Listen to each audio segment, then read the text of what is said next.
digamos, la clase que nos convoca de patología frecuente de ORL. Habíamos hablado un poco de la anatomía de la nariz, de las funciones y de la faringe. La faringe habíamos quedado en que de arriba hacia abajo se comunica con las fosas nasales, que es la nasofaringe, la cavidad oral, la bucofaringe, la laringe, la laringofaringe, que es una zona donde ocurre el cruce con la vía respiratoria y digestiva, luego se continúa con el esófago. ¿Qué es el anillo de Waldeyer? Cosa que ustedes también lo conocen, o por lo menos lo han sentido nombrar. Está compuesto por las amígdalas palatinas, que son las que vemos habitualmente cuando abrimos la boca.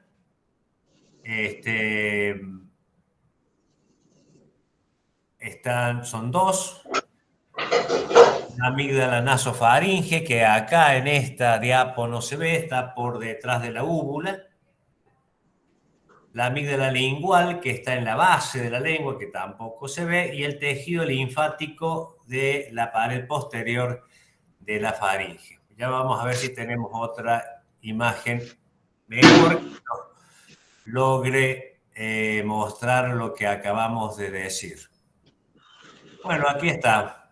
Entonces tenemos las amígdalas faringeas, la lengua. Aquí, no sé si ven el cursor, ahí a ese nivel, en la base de la lengua, están las amígdalas linguales, adenoide, por detrás está la úvula, el paladar blando, el paladar duro. Atrás se ve la adenoide. Fíjense, esto es muy interesante en la anatomía para comprender ciertos procesos infecciosos que comprometen a nuestros niños. Y es esta la comunicación que tiene el oído con la parte superior de la vía aérea, con la parte de la adenoide. Ya vamos a ver un poquito más en detalle, pero esta, y que tiene una característica anatómica particular, distinta a la de los adultos, que hace que el niño que vive resfriado, que vive con procesos respiratorios, pueda terminar su cuadro en una otitis media. Entonces, repasando, amígdalas palatinas, adenoide, amígdala lingual, y acá vemos un poco el conducto auditivo externo, el tímpano, el oído medio y la trompa de Eustaquio. Otra cuestión también importante, conocer la anatomía, para no pedir estudios innecesarios y para no hacer diagnósticos erróneos y tratamientos que no corresponden. Lo más importante, los más grandes, digamos, son los senos frontales y los senos maxilares, pero no nos debemos olvidar de los senos esfenoidal y el etmoidal. Los senos paranasales, para hablar para decir una definición, son cavidades que están perinasales, o sea, alrededor de la nariz, son pares, anexa a las fosas nasales, formando porciones huecas, o sea, néumicas, de los huesos que lo alojan. Dentro de la función, son cavidades néumicas que ayudan también al equilibrio. Están cubiertas por una mucosa respiratoria, producen muco que drenan hacia las fosas nasales. Esto es muy importante que lo sepan, esto que drenan a las fosas nasales, porque también los procesos respiratorios altos, rinitis, adenoiditis, van a terminar posiblemente en una sinusitis.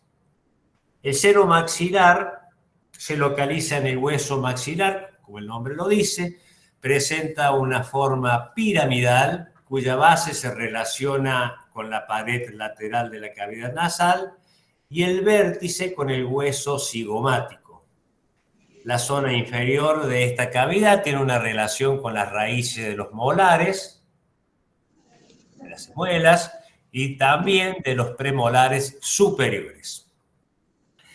En cuanto a las celdillas etmoidales, podemos decir que se encuentran labradas en las masas laterales del hueso etmoides, dándole una forma de panal, conocido como laberinto etmoidal.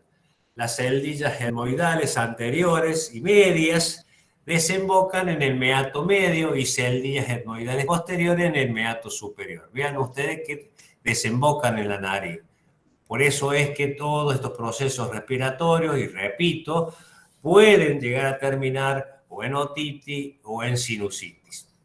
El seno frontal se ubica en la zona anterior del hueso frontal, se extiende por encima del borde supraorbitario.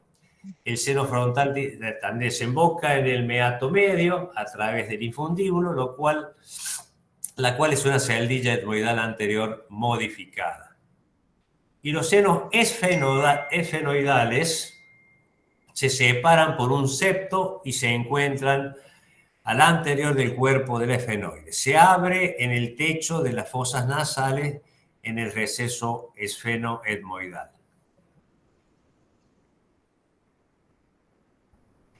Esto chicos, es muy importante que lo sepan, porque una vez se pide radiografías para ver ciertos senos a un lactantito o a un niño pequeño. Y no corresponde porque no lo vamos a ver. Porque ahora vamos a explicar por qué.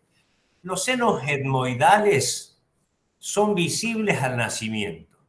Crecen rápidamente hasta los 7 años, 6, 7 años, y después se desacelera ese crecimiento, pero sigue hasta los 15 o 16 años. Los senos maxilares son pequeños al nacer, con un volumen, fíjense, muy pequeño, de 2 mililitros hacia los 2 años, van creciendo y hacia los 9 años ya tiene un poco más de tamaño, alrededor de 10 mililitros, y finalizan también su crecimiento hacia los 15 años. Los senos frontales son indistinguibles de las celdas etmoidales anteriores y crecen tan lentamente que no pueden ser identificados anatómicamente antes del año de edad. Por eso yo decía, por ahí dice, tiene una sinusitis a un niñito de 1 año y medio, 2, le piden una radiografía para ver el seno frontal. No lo vamos a ver. No lo vamos a ver. Y fíjense que alrededor de los 6 años, a los 6 años, pueden identificarse radiológicamente en un 20 o un 30%, es un porcentaje muy poco, muy pequeño de niños a esa edad, lo vamos a poder ver. Continúan creciendo como los otros en la adolescencia y a los 12 años más del 85% de los niños los muestran neumatizados, o sea que lo vamos a poder ver, pero en la tomografía computarizada, no en la radiografía convencional. Y el seno esfenoidal es apenas una evaginación, una eventración del receso esfenoetmoidal, y a los 7 años de edad se ha extendido hacia atrás, hacia la silla turca, y en un 85% de los pacientes está neumatizado en una tomografía a los 8 años de edad, completando su crecimiento a los 15 años. ¿Qué les quiero decir y qué se deduce de esta diapositiva? Que por ahí no tenemos que pedir radiografía convencional para hacer un diagnóstico de una sinusitis, sino que tendríamos que pedir una tomografía computarizada, cosa que en pediatría no es fácil.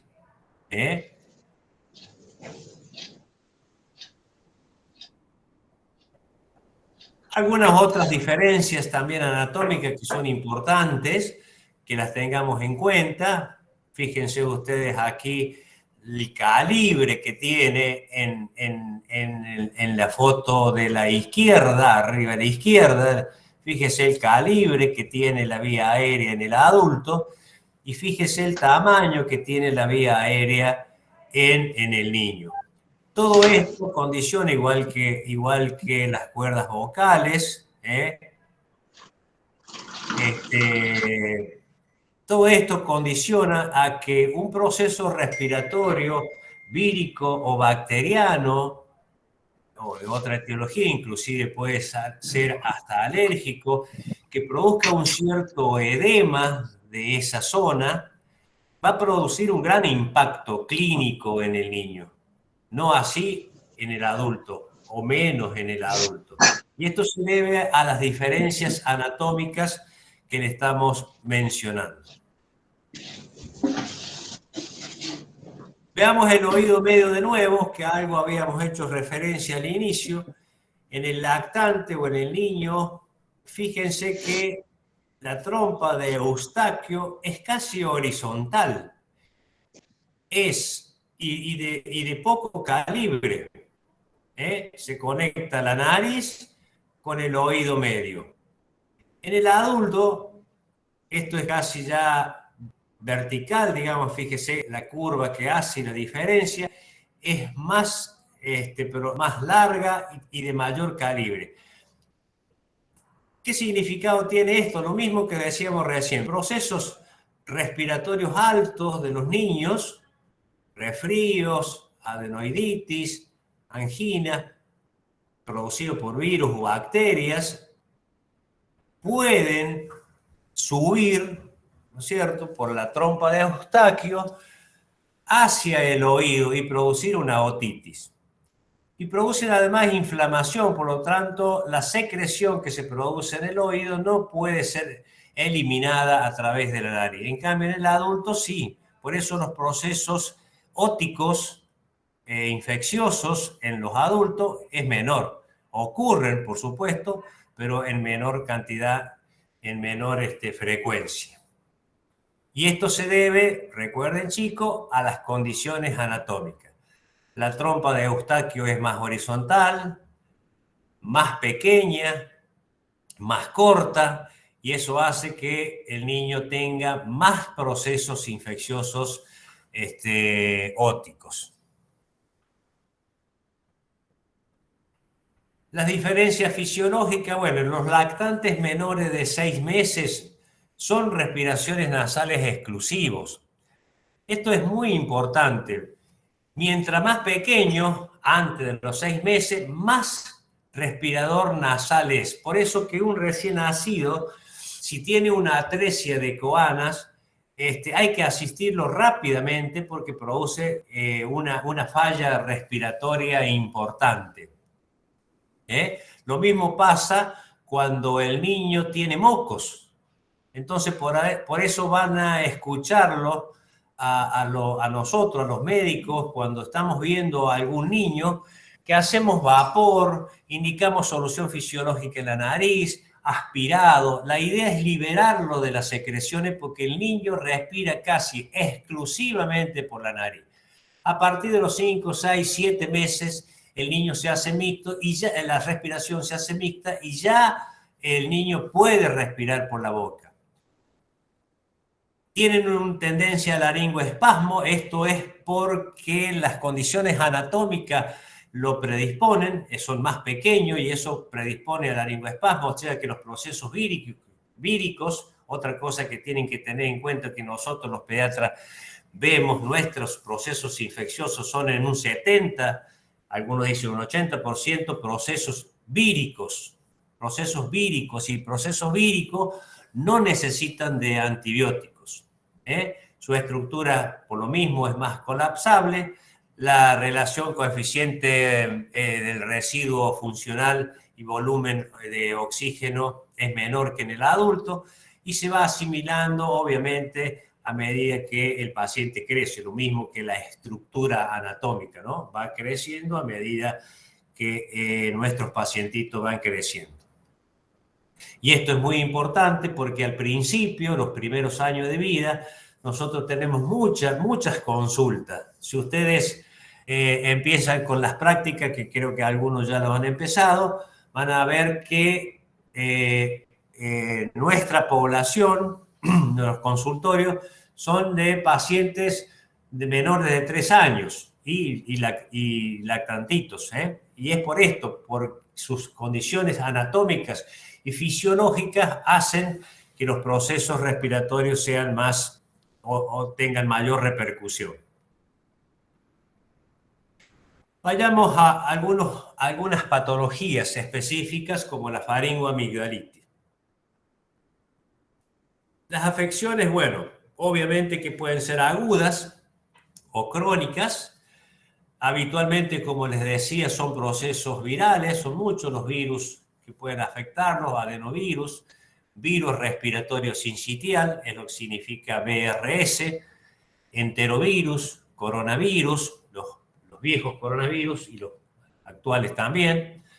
Es más, es una causa de sospecha ahora de coronavirus o de infección por SARS-CoV-2, la obstrucción nasal y la rinitis. O sea que estamos, Ricardo que está en la zona de febriles, está hisopando pacientes como loco, porque todos los niños en esta época, y más con la presencialidad de la escuela, hace que todos tengan moco y un poco de tos y un poco de catarro. Entonces, como entran dentro de los casos sospechosos, los tenemos que hacer o un test rápido o una PCR que se hace con hisopado y en los chicos más pequeños con aspirado de secreciones.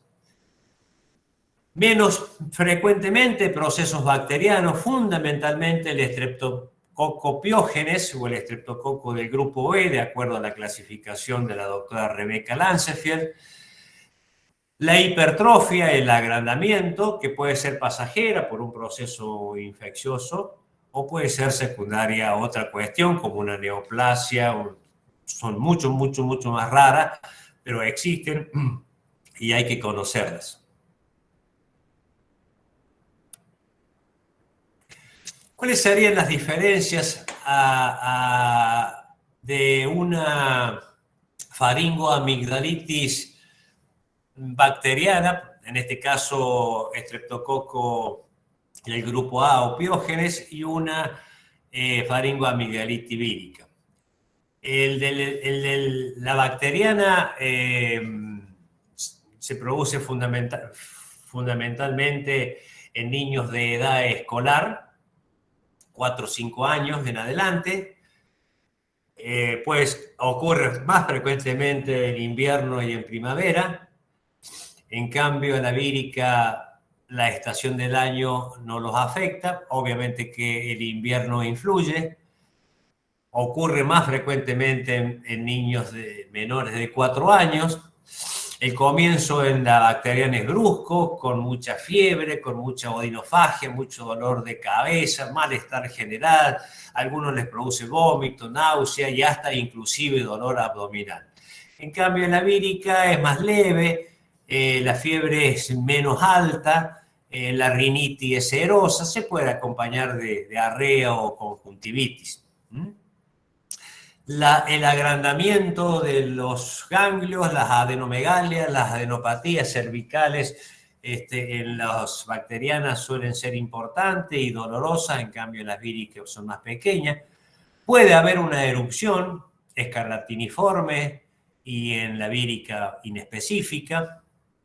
Las complicaciones, ustedes ya más o menos las conocen, las supurativas, son sinusitis, adenoiditis, otitis, que son inmediatas, y las mediatas, que en las no supurativas, las más frecuentes son la fiebre reumática y la glomerulonefritis postestreptocóxica. Hay otras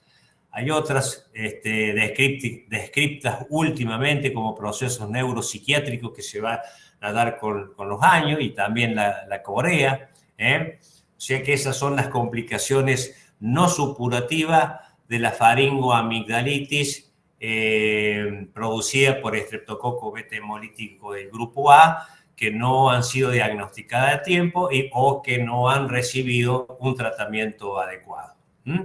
Y en la vírica no hay habitualmente complicaciones. Puede haber una otitis, puede haber una adenoiditis, pero no necesitan tratamiento específico como el de la estreptococo. Si nosotros no hacemos un buen tratamiento, en la angina producida por estreptococo, podemos tener estas complicaciones que acabo de nombrar.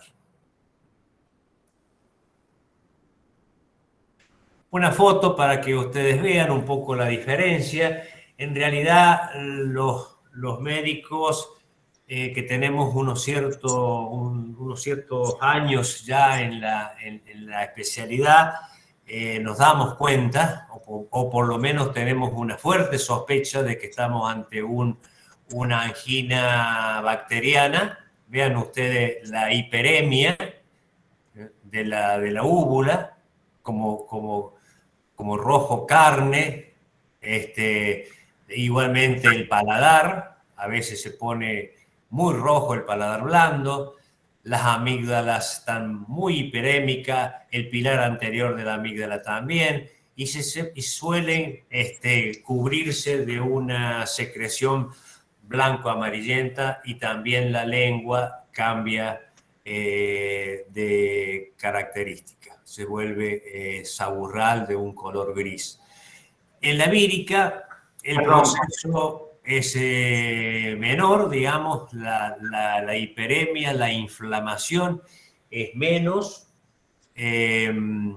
las amígdalas están solamente rojas, a veces pueden algunos virus dar también alguna secreción, pero no es tan importante como la de la faringoamigdalitis bacteriana. José. Sí, señor. Buen día, ¿cómo andas, querido? Buen día a todos. Una pequeña aclaración que por ahí podemos ver pseudoplacas en niños menores de 3 años, de 4 años, y que hay algunos virus que también la pueden producir. Pero, como bien decía el doctor José Salazar, es muy raro que sean bacterianas antes de los 3 años porque el niño a esa edad todavía no tiene una buena cantidad de receptores para estreptococo. Por eso hay que descartarlo lo mismo que sea viral o bacteriana en los menores de 3 años. Y si así fuera, que es bacteriana en un menor de 3 años, buscar el foco en algún conviviente, en algún portador sano que lo tenga. Por esto que decíamos que al tener bajo número de receptores tiene poca posibilidad de tener el estreptococo en la garganta. Exacto. Gracias, Horacio. No, por favor. Cualquiera puede interrumpir, cualquiera puede participar y puede aportar. Están todos invitados.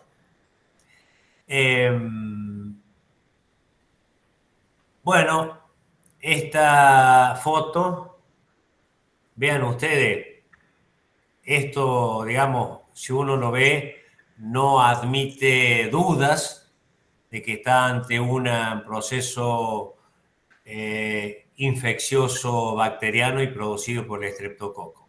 Hoy por hoy contamos, si tenemos duda, podemos hacer un test rápido, muchos laboratorios lo tienen, o sea, hacemos un hisopado de la zona y hacemos un test rápido y hacemos el tratamiento específico. Fíjense en la diapo de la derecha, cómo está el paladar blando con todo este petequeado, con este eritema, digamos, del paladar.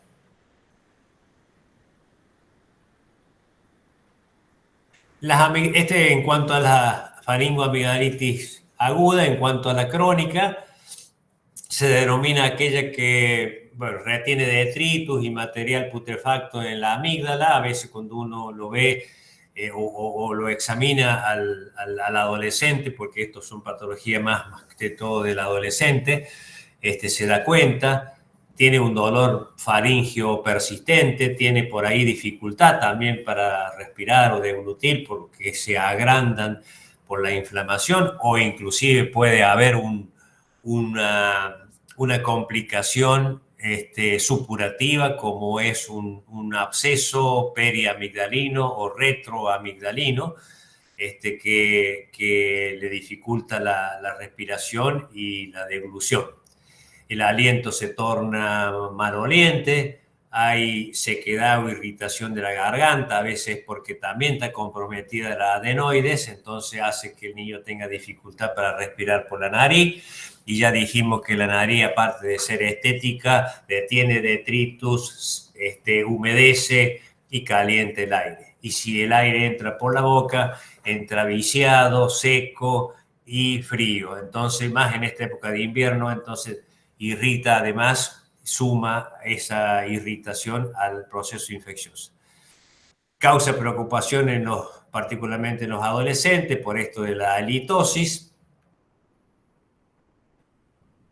Y en cuanto al tratamiento, que esto me interesa de que lo tengan en cuenta por las complicaciones fundamentalmente no supurativas, que dijimos que son 3 o 4, digamos, pero las más frecuentes son la más frecuente, digamos, y a veces difícil de manejar por las complicaciones que puede traer, que es la fiebre reumática y la glomerulonefritis, que ya después vamos a hablar. El doctor Horacio Abusaid les va a dar la parte de glomerulonefritis, van a ver que nos va a nombrar nuevamente. Bueno, como dice acá, el estreptococo piógenes, el tratamiento penicilina de depósito, en dosis únicas. Si el niño tiene menos de 27 kilos, hacemos 600.000 unidades internacionales. Si el niño tiene más de ese peso, hacemos 1.200.000. En el caso de que no tengamos disponible la vía intramuscular o el antibiótico para esa vía, hacemos penicilina por vía oral, que es la penicilina B potásica. Hacemos 50.000 unidades internacionales por kilo y por día, por vía oral, cada 8, cada 12 horas.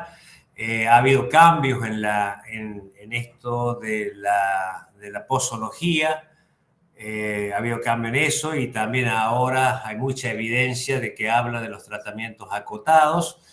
Entonces, por ahí la penicilina, cuando nosotros nos iniciamos, decimos tiene que ser cada 6 horas, igual que la amoxicilina. Bueno, ahora hay estudios que permiten hacerla cada 8 o cada 12. La amoxicilina, 50 miligramos por kilo cada 8 horas vía oral, y esto se hace durante 7 a 10 días. En el caso de que el paciente sea alérgico, usamos los macrólidos. La que está más a mano actualmente es la claritromicina. Hacemos 15 miligramos por kilo y por día cada 12 horas por vía oral, y si en el caso de que el chico esté internado o endovenosa. Si el chico es grande, viene claritromicina de 500, y si el niño es un lactante, usamos el jarabe que viene de 250. Eso significa que en 5 mililitros hay 250 miligramos de droga. Siempre debe dirigirse, obviamente, a tratar la causa que se sospecha.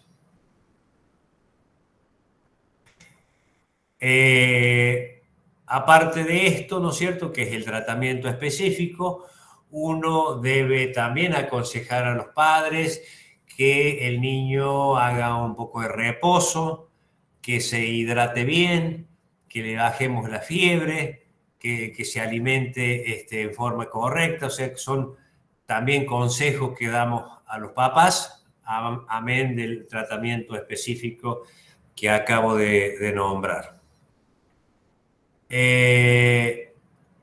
Cuando sacar las amígdalas, fíjense en esta foto, está la úvula al medio, las amígdalas que están tocándose con criptas. A veces estas criptas se llenan de detritus, de cáseum, y en el caso de que estén agrandadas, no significa nada, no es motivo para extraerla, pero sí, si tiene 7 infecciones al año, es indicación de amigdalectomizar. Si tiene 5 infecciones por año en los últimos 2 años, también es indicación de cirugía. Y si el niño tiene apneas nocturnas, que a veces asustan bastante porque parece que se va a quedar el chico en una de esas apneas, es motivo de extraer las amígdalas. ¿Cuándo no extraerlas? No extraerlas por el tamaño per se, no por las características, como les dije recién, estas criptas no son, no por adenomegalias y tampoco por hiperemia de los pilares anteriores. Los pilares anteriores, acá no sé si ven el cursor, este es el pilar anterior de la amígdala, en este caso sería izquierda, creo. No por enrojecimiento, no por hiperemia de los... Ahora, si el niño también, una cosa que no está acá, pero si el niño ha hecho flemón o absceso periamigdalino o retroamigdalino, ya es motivo de extraer las amígdalas. Vamos a la adenoide, o vegetaciones que le llama la gente. Por ahí usan un plural y es una sola, ¿no? Dicen las vegetaciones. O por ahí vienen a la consulta y nos dicen, fui a tal médico y me dijo que tiene vegetaciones. Todos tenemos vegetaciones, todos tenemos adenoides. Que estén infectadas, que estén hipertrofiadas, que tengan otra patología, es otra cuestión. Pero todos tenemos. ¿Cuáles son las funciones? Bueno, la amígdala faríngea o adenoide son un cúmulo de tejido linfático, está relacionada con funciones inmunológicas, es muy importante, un poco lo que decía también Horacio, durante la primera infancia. Su desarrollo es importante luego de los primeros meses de vida, o sea que a medida que cuando el niño nace y después que el niño nace, todo este tejido linfático del anillo de Waldeyer se va hipertrofiando, se va agrandando y después, a partir de una determinada edad, 5 o 6 años, empieza a retrotraerse, a achicarse. Entonces, dice, según su desarrollo es importante luego de los primeros meses de vida, en condiciones normales se acentúa hacia los 3 años y comienza a involucionar hacia los 5, lo que le acabo de decir. Aquí está, una vista lateral. Acá está adenoide, fíjese que se comunica, acá no se ve, pero está la trompa de Eustaquio desembocando por ahí. En esta foto de la derecha de la pantalla es una adenoiditis, es un proceso infeccioso inflamatorio. Vean ustedes cómo se agranda. Y a veces, cuando tenemos un proceso infeccioso y hacemos el examen físico que dijo la doctora Berea, hacemos el examen de la cavidad oral al final, cuando nosotros miramos la boca, el niño hace una arcada, levanta el paladar blando y a veces comprime la amígdala y vemos secreción acá por el cabo. No hay que ser muy hábil, muy rápido para ver la secreción que pueda caer por acá y hacer la semiología. Saber si es una secreción blanca, filante, verdosa, espesa, etc. Y nos puede orientar hacia el diagnóstico de un proceso febril que hasta ese momento no sabíamos la causa.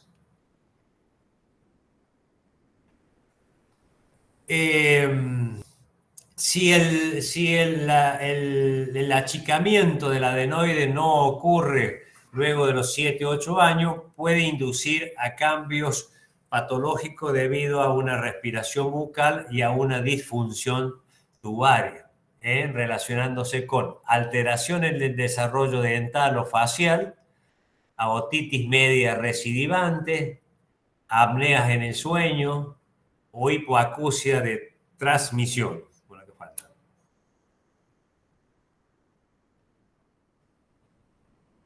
Si tenemos la sospecha de que estamos ante un cuadro de hipertrofia adenoidea, deberíamos pedir una radiografía, así la solicitamos nosotros, debemos pedir y debemos poner el diagnóstico. Es muy importante cuando uno haga un pedido radiológico, hacer un pequeño resumen clínico de la sospecha que uno tiene. Eso le ayuda mucho al radiólogo, si está haciendo una ecografía o sea, haciendo un estudio convencional, para enfocarse en eso que uno está sospechando. Entonces, solicito radiografía de Kabul y el diagnóstico y poner hipertrofia adenoidea para que el imaginólogo le preste atención, especial atención a esa parte. El tamaño, para determinar el tamaño de la adenoides, se mide desde la base del cráneo. Esto no lo hacemos nosotros, lo hace el radiólogo. Se mide, les decía, desde la base del cráneo perpendicular a la máxima convexidad, y para obtener el de la nasofaringe se mide la distancia desde el sincondrosis esfeno-occipital al extremo del paladar duro. La relación se obtiene dividiendo el diámetro de la adenoide A por lo de la nasofaringe B. Como les digo, esto se lo traje a modo de informarlos, pero no lo hacemos nosotros los pediatras. Acá tenemos los grados. Aquí está el grado 0. Casi hay ausencia, hay un esbozo de tejido adenoideo. El grado 1 es esto que está pintado de negro, que se ve negro. Y esta es la luz que mide. Si ven el cursor, esta es la luz que miden. Tendría un 33% de obstrucción. El grado 2, que vean cómo se achica la vía aérea acá, tiene un 66% de obstrucción. Y el grado 3, ya hay una obstrucción total, por lo tanto el niño ya no respira por la nariz, sino que respira por la boca. Y eso con las consecuencias que ya dijimos, el que obviar la nariz trae consecuencias. Los valores a saber: menos de 0,4 centímetros es una adenoide pequeña, hasta 0,6 normal y superior a 0,8 agrandada.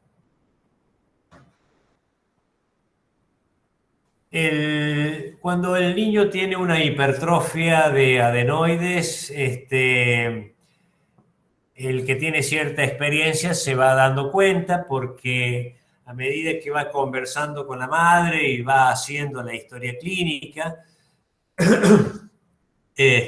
va viendo el niño que tiene la boca abierta, que respira por la boca, que tiene moquitos, que tiene mocos persistentes. A lo mejor lo ves y la madre te lo afirma. Vos lo haces hablar y tiene una voz nasal. También tiene disminución en el olfato y en el gusto. Esto a veces produce también inapetencia. Tiene tos nocturna, hace otitis a repetición, tiene ronquido, fundamentalmente cuando duerme, apneas menos raramente, pero existen apneas en el sueño. Y obviamente si está infectado va a tener fiebre, odinofagia, adenopatía, malestar general, cefalea, etc. Lo que todo proceso infeccioso de la vía aérea superior produce. Esta es una radiografía normal, es lo que pedimos, una radiografía de Kabul. Bueno, y acá está un poco más explicado. Esto es lo que es adenoide. Esto negro es la columna de aire, que viene desde la nariz. Bueno, y después se ven otras estructuras que no tienen mayor importancia, como la úvula, amígdala faríngea y todo lo demás.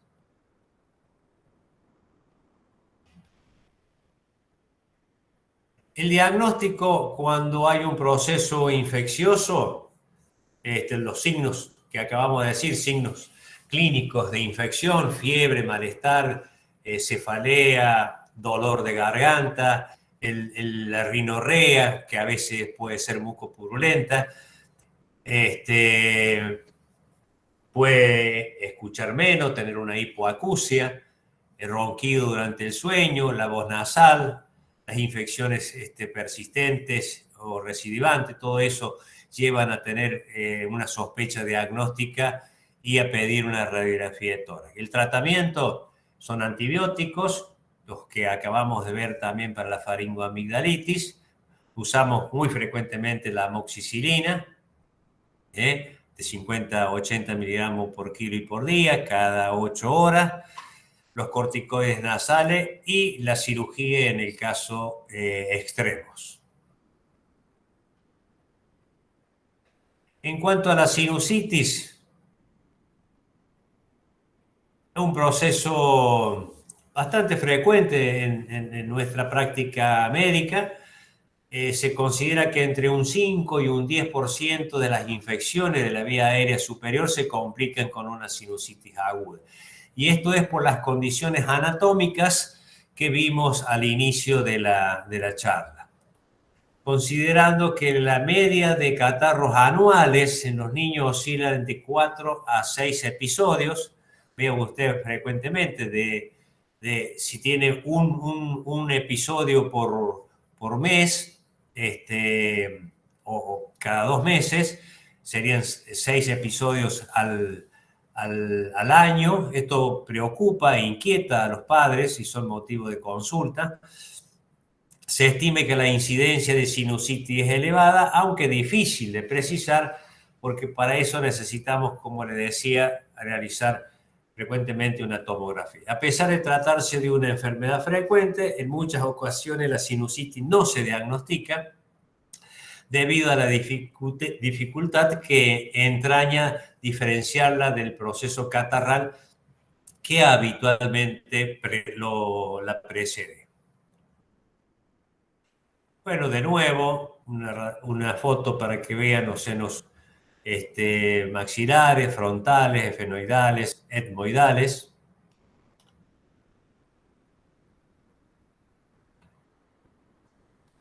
Como definición, origen infeccioso de la mucosa de los senos paranasales, que puede comprometer las paredes óseas que la rodean y sobre las que se asienta la mucosa. Según la evolución clínica, podemos dividirla en aguda, crónica, aguda recurrente y exacerbaciones de aguda de las rinosinusitis crónicas. En cuanto a la aguda, es aquella infección sinusal cuyos signos y síntomas duran un máximo de 12 semanas.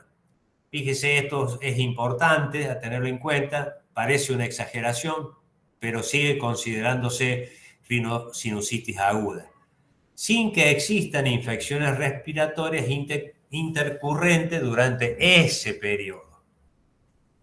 La crónica se trata de una infección sinusal cuyos síntomas y signos habitualmente leves se prolongan durante más de 12 semanas. Y la aguda recurrente serían aquellas, o se definen como aquellos casos en los que se producen múltiples episodios agudos con la resolución absoluta de la clínica entre los diversos episodios. A veces con resolución espontánea y a veces ayudada, ¿no es cierto?, por algún medicamento.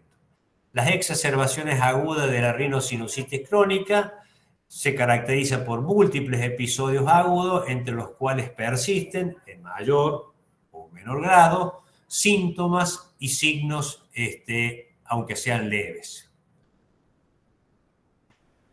Los factores de riesgo están divididos fundamentalmente en la anatomía. En el niño, los senos son más pequeños y sus ostium también. Por esto, la mayor frecuencia de participación de los senos anteriores ventilados por el ostium de menor tamaño. Las anomalías anatómicas con mucho menos son mucho menos importantes que en el adulto, pues muchos se desarrollan durante el crecimiento y no se modifican hasta alcanzada la edad adulta. El agrandamiento de la adenoide, también todos los factores que dificultan la ventilación nasal favorecen el desarrollo de sinusitis. Y la hipertrofia adenoidea es una de las más frecuentes. Además, la existencia de adenoiditis provoca edema de la mucosa nasal, constituyendo la oclusión del ostium, por lo tanto, predisposición para la sinusitis. La alergia también es un tema importante a tener en cuenta. A veces en un paciente alérgico es difícil distinguir entre una sinusitis aguda e infecciosa y un episodio de rinosinusitis alérgica. Un poco también es lo que nos está pasando a nosotros ahora con esto del COVID, ¿no? Que, bueno, están dentro de los casos sospechosos la rinitis. Entonces, bueno, a veces los padres no saben que el niño es alérgico, entonces, por lo tanto, tenemos que hisopar, como les decía, a casi todos los chicos. El resfriado común, como se ha mencionado con anterioridad, el resfriado común es el antecedente hallado con más frecuencia en los niños con sinusitis aguda. También el reflujo predispone. Se ha demostrado que el jugo gástrico puede llegar al rinofaringe y, al igual que sucede con la trompa de Eustaquio, alcanza los orificios de los senos, originando una respuesta inflamatoria. Los déficits inmunitarios, cuando los chicos tienen procesos respiratorios, uno debe estudiar la inmunidad. Algunos niños con sinusitis recurrentes se encuentran con déficits parciales o totales, inclusive de inmunoglobulina A o subclase de inmunoglobulina G. Ahí si uno tiene esa sospecha, es importante que uno sepa el momento también de derivar a un inmunólogo. La fibrosis quística, recuerde que cuando el niño nace hacemos un screening para descartar o sospechar fibrosis quística. Los pacientes con mucoviscidosis siempre presentan sinusitis crónica, más o menos sintomático, con frecuencia asociada a pólipos nasales, por lo que la existencia de esto durante la edad pediátrica indica realizar un test del sudor para confirmarlo o para descartarlo. Factores ambientales, al igual que sucede con la otitis, la polución ambiental, el humo del tabaco. Recuerde tratar de que los papás o la gente que convive con ese niño no fume dentro del ambiente, a pesar de que hay un humo de tercera mano, o sea que es el humo que queda, digamos, en la ropa. Eso también hay que considerarlo y tenerlo en cuenta. Son factores de riesgo para el desarrollo de sinusitis. Alteraciones mucociliares congénitas, casi todas cursan con grados variables de sinusitis. La clínica, un poco ustedes ya la tienen que deducir, presenta múltiples síntomas que coinciden con los del catarro común que habitualmente los procede. La obstrucción nasal y la rinorrea son comunes en ambos procesos y no permiten realizar el diagnóstico diferencial entre ellos. Otros síntomas ligeramente más específicos, como el dolor facial o la cefalea, son más frecuentes en los adolescentes y en los adultos que en los niños. El dato que habitualmente orienta hacia una sinusitis aguda es la prolongación de la clínica durante un periodo más largo del habitual en las infecciones virales de la vía aérea superior, lo simple catarro que llamamos nosotros, la persistencia de la rinorrea, ya sea cual sea su calidad, y la de la tos durante más de 10 días orientan fundamentalmente a la noche. Niños que se despiertan a la noche o la tos lo despierta a la noche, orientan hacia el diagnóstico de sinusitis. La tos puede ser seca o productiva, pero casi siempre es diurna, aunque empeore por la noche. Cuando solo aparece por la noche suele ser atribuible a un proceso viral convaleciente y no sugiere una infección sinusial. La medicina no es ciencia exacta, por lo tanto, uno a veces tiene que sumar cosas para llegar a un diagnóstico. Y si con la clínica, el interrogatorio, no puede llegar a un diagnóstico, bueno, podrá ayudarse de un método de diagnóstico que puede ser de imágenes o no, o una interconsulta con algún otro especialista. No suelen existir fiebre ni dolor facial. Mucha gente o muchos los clínicos, fundamentalmente los clínicos de adultos, a veces aprietan la zona frontal o la zona maxilar para ver si hay dolor. No suele existir fiebre ni dolor facial, pero es frecuente la presentación de un ligero edema periorbitario indoloro matutino. Eso debe hacernos sospechar de que hay algo en los senos sinusales. No es raro que los padres de niños de edad preescolar refieran a litosis, aunque esta es la forma de presentación habitual. La sinusitis aguda también puede manifestarse con un cuadro clínico mucho más grave, con fiebre alta, mocos amarillentos verdosos o muco purulento, dolor facial e inflamación, como decía recién, periorbitaria. En cuanto a la sinusitis crónica, los síntomas son los mismos, con un claro predominio de la obstrucción nasal, la rinorrea y la tos sobre el dolor y la fiebre, y por definición duran más de 12 semanas, o sea, más de 3 meses. Con menor frecuencia aparecen hiposmia o anosmia, otro tema que también hoy nos confunde con el coronavirus, el dolor recurrente de garganta, disfonía intermitente o lagrimeo. En ocasiones, una sinusitis crónica puede manifestarse mediante la aparición de afecciones oftalmológicas, como iridociclitis o uveitis, incluso iniciarse con una enfermedad dermatológica de tipo acné o rosácea. O sea que hay que estar muy atento para el diagnóstico de sinusitis. El diagnóstico por imágenes, las radiografías simples de los senos se utilizan mucho, se usó mucho en el pasado, pero la comprobación de su escasa sensibilidad y especificidad en la detección de sinusitis ha motivado que la práctica cada vez sea menos recomendada, como habíamos dicho al inicio. En un 30 o un 50% de las radiografías simples, fíjese qué alto el porcentaje, de los senos realizados en niños asintomáticos son anormales, y fundamentalmente si el niño llora a veces puede confundir.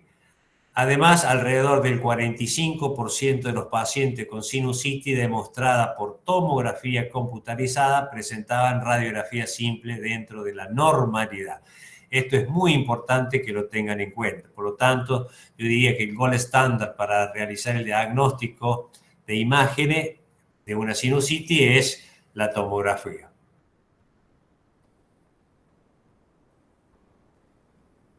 Ahora, para realizar las radiografías tenemos varias proyecciones que no nos interesan tanto a nosotros los clínicos. Estos son cuestiones de los técnicos radiólogos o técnicos de imágenes. Acá tenemos una frontonasoplaca, que es la de Cadwell, para ver si hay aldillas etmoidales o senos frontales. La de Waters o mentonasoplaca, igualmente. Bueno, acá están los senos de nuevo, seno efenoidal, seno maxilar, el seno frontal. La proyección lateral, fundamentalmente la usamos para ver adenoide, la de Cabun. La de Hirst, la axial, para ver la parte de senos etmoidales y efenoidales. variantes normales, ¿no es cierto? Senos grandes o muy pequeños. Eso también hay que tenerlo en cuenta. Vean acá, hay una sinusitis maxilar, como un nivel. Lo de arriba negro es aire, como debe ser, los senos neumatizados. Los frontales también, están libres, neumatizados.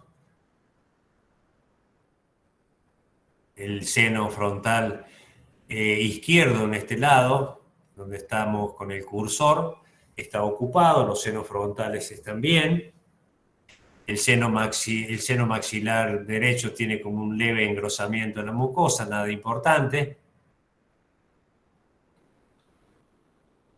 El gol estándar, como le decía, el estudio de imágenes preferido en la valoración de los senos paranasales es la tomografía. Acá estamos.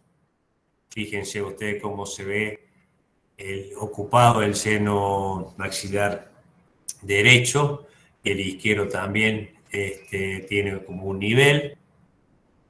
El anterior es un corte coronal. También aquí vemos compromiso de los senos paranasales en esta tomografía. En cuanto al tratamiento, si ya tenemos el diagnóstico, lo hicimos por la clínica y lo hicimos por el examen físico y por la tomografía, bajamos la fiebre, calmamos el dolor, por supuesto, hidratamos bien el paciente, le damos un reposo, solución salina local, que puede ser solución fisiológica o hipersol en la nariz. Los antibióticos, la amoxicilina, como le decía, es lo que más usamos en el caso de que tengamos una mala evolución. Podemos asociarlo al ácido clavulánico. También podemos usar cefalosporinas de segunda generación como la cefuroxima, que solamente se puede administrar por vía endovenosa o intramuscular. De segunda generación también el cefaclor, a 20 a 40 miligramos cada 12 horas. Y si es alérgico, podemos usar la claritromicina. Esto se usa, fíjense, por tiempo prolongado, pueden ser 14 a 21 días, de acuerdo a la evolución del paciente. La citromicina la dejo porque la citromicina es un macrólido, pero se usa por menos tiempo. En mi consejo yo no la usaría. Empezaría por una amoxicilina y si la amoxicilina no da resultado, le agregaría un enclavulánico y si no, una cefalosporina de segunda generación. Los antihistamínicos están muy discutidos, igual que la punción, aspirado y lavado también es muy discutido. Hay que tratar yo personalmente aconsejo de no hacerlo. En cuanto a la crónica, si hay hipertrofia adenoidea, habrá que hacer cirugía. Si hay un reflujo gastroesofágico, tratarlo. Si es un proceso alérgico, inmunodeficiencia, como les decía, hay que mandar al especialista. El antibiótico se da también por un término de 2 o 3 semanas. Se puede usar antibióticos locales, hay bibliografía que lo avala. Las soluciones isotónicas locales se pueden usar, los corticoides locales, budesonide, fluticasona, mometasona se pueden usar en estos casos, y los descongestivos antihistamínicos también. No en la sinusitis aguda, sí en la sinusitis crónica. En cuanto a la otitis, espero que no se estén cansando, ya deben estar durmiendo. Ya terminamos. La definimos como la inflamación e infección de la mucosa del oído medio, de comienzo agudo y con una duración menor de 3 semanas. Es una de las más frecuentes, motivo de consulta en los niños menores de 6 años. El mayor número se encuentra concentrado en el grupo menor de 2 años. Si bien el diagnóstico clínico no ofrece grandes dificultades, a veces existen fallas por diversos motivos, por una inadecuada visualización en la otoscopía, porque tiene el conducto con cera, con descamación, con detritus, entonces dificulta. Una inadecuada fuente luminosa, una poca experiencia del observador, porque a veces, de acuerdo al tamaño del niño, uno para hacer la otoscopía debe tirar el pabellón auricular hacia atrás, hacia el occipital, o hacia arriba y hacia atrás, de acuerdo a la edad del paciente. La idea es horizontalizar el conducto auditivo externo. Por eso hay que tener cierta experiencia para ver. Tenemos que usar el cono que corresponde, y el llanto del niño a veces también lo dificulta. Por supuesto, los chicos son muy irritables al examen físico y más a la otoscopía. La etiología habitualmente es bacteriana, puede ser vírica, a veces justifica la antibiótico terapia empírica porque sabemos que los gérmenes son Moraxella catarrhali, estreptococo, neumococo, más o menos uno conoce ya la flora que produce la otitis, entonces puede iniciar un tratamiento empírico. En el caso de que no funcione, se puede hacer una miringotomía o una punción para extraer líquido y hacer estudio bacteriológico y antibiograma. Bueno, lo que les decía al principio, el conducto, la trompa de Eustaquio, se comunica con el oído, por lo tanto, los procesos respiratorios altos son muy frecuentemente afecten al oído. Si el oído está afectado, hay que tener cuidado porque también puede estar afectada la mastoide, que está detrás, es un hueso que está detrás del pabellón auricular. Si la mastoide está ocupada, puede terminar en una meningitis, o sea que hay que estar muy atento. El tímpano, la membrana timpánica es de un blanco nacarado, tiene un reflejo, un triángulo luminoso en la parte antero-inferior, que es esto que estoy mostrando con el cursor, antero-inferior de la membrana. El martillo, el mango del martillo también se ve. Eso hay que buscarlo con la otoscopía. La clasificación la vemos otitis media aguda, que es la que habitualmente vemos. La exudativa con derrame sin perforación o con perforación. La no exudativa sin derrame. La otitis media recurrentes, la otitis media con efusión, la otitis media crónica. A veces todas estas últimas otitis ameritan una consulta con el especialista, porque el especialista a veces pone dispositivos que ayudan al drenaje del oído, que son los diábolos. Entonces necesitamos ayudarnos con el otorrinolaringólogo. El diagnóstico, bueno, lo vemos al niño, hacemos la historia clínica, la madre seguramente nos va a traer un niño irritable, que si es muy lactantito, se toca el oído como tratando de sacarse la molestia, el dolor, está muy llorón. A veces si hay compromiso de mastoide, uno puede ver el pabellón auricular hacia adelante. Por supuesto, fiebre, no duerme bien, no se alimenta bien, a veces tienen vómito. Y bueno, ahí tenemos que hacer el examen físico. Como le digo, uno a veces toca o aprieta el trago y el niño salta con un llanto, porque es doloroso. Y si uno observa detrás del pabellón auricular, que siempre hay que observarlo para ver la mastoide, y si lo ve enrojecido, edematosa y piensa en una mastoiditis, yo aconsejo la internación, hacer una tomografía y un tratamiento antibiótico por vía endovenosa. El 35% presenta síntomas difusos que no hacían sospechar en otitis media. Los síntomas y signos pueden asociarse ocasionalmente con rinitis, con tos, vómito, diarrea. Las condiciones en las que se realice el examen otoscópico son importantes, ya que el llanto del niño puede determinar la congestión timpánica. Ténganlo en cuenta, chicos, a esto. El llanto del niño puede determinar la congestión timpánica, por lo tanto, hacer un diagnóstico erróneo. La otoscopía neumática o la videootoscopía, que muy pocos centros los tienen, es decir, que vos haces una otoscopía y lo estás viendo en una pantalla, todo magnificado, eso es magnífico. Digamos, la otoscopía neumática cuando se observa falta o reducción de la movilidad. Eso es el objetivo, digamos, de insuflar un poquito de aire en el conducto auditivo externo, ver cómo se mueve la membrana timpánica. La punción con aspiración solamente en casos excepcionales. Este es el otoscopio neumático.